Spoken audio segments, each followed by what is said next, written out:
Securing placement and prestige specialty retailers like Sephora, Ulta, or Credo is the ultimate commercial milestone for an emerging beauty brand. Prestige buyers act as strict material gatekeepers, scrutinizing the package's chemical and structural integrity alongside the formula's efficacy. This matrix illustrates three overlapping packaging dimensions: federal FDA law, proprietary retailer sustainability frameworks, and logistical standards. Exact alignment across all three is required.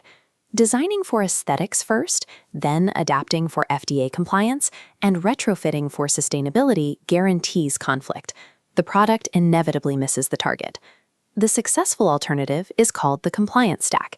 This is a methodology of concurrent engineering, where regulatory, chemical, and logistical requirements are built into the package from the component level up.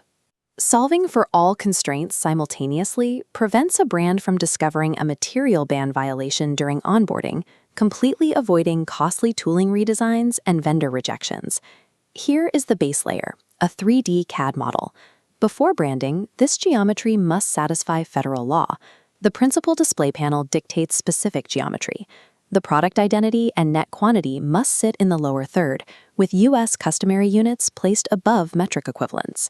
Moving to the information panel, the ingredient declaration must follow exact INC formatting, listed in descending order of predominance.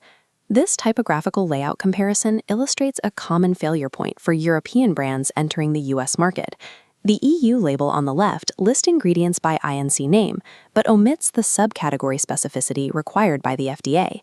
It also lacks a domestic U.S. contact address or phone number for adverse event reporting, a strict requirement under the MACRA Act.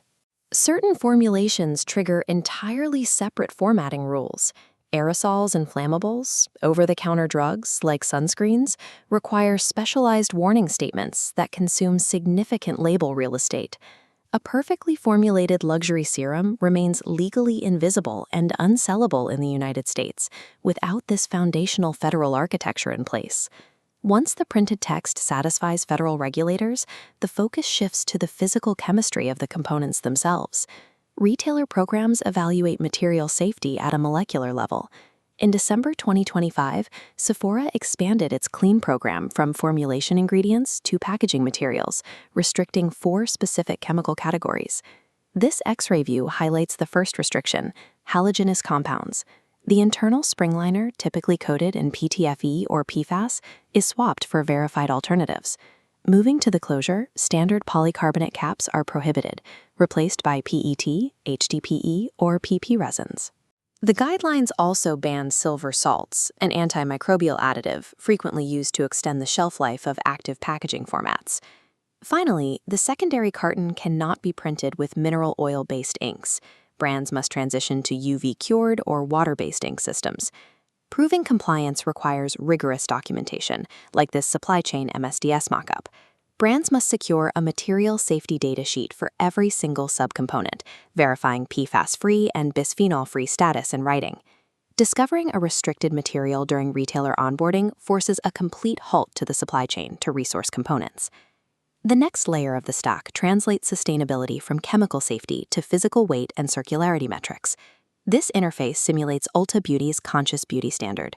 To qualify, a brand must demonstrate that 50% of its packaging, measured strictly by weight, consists of recycled, biosourced, or recyclable materials. Credo Beauty demands an even stricter baseline.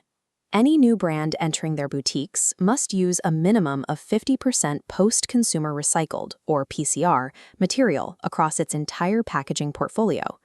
Credo prohibits specific structural formats entirely, banning single-use sachets, disposable wipes, and decorative spatulas.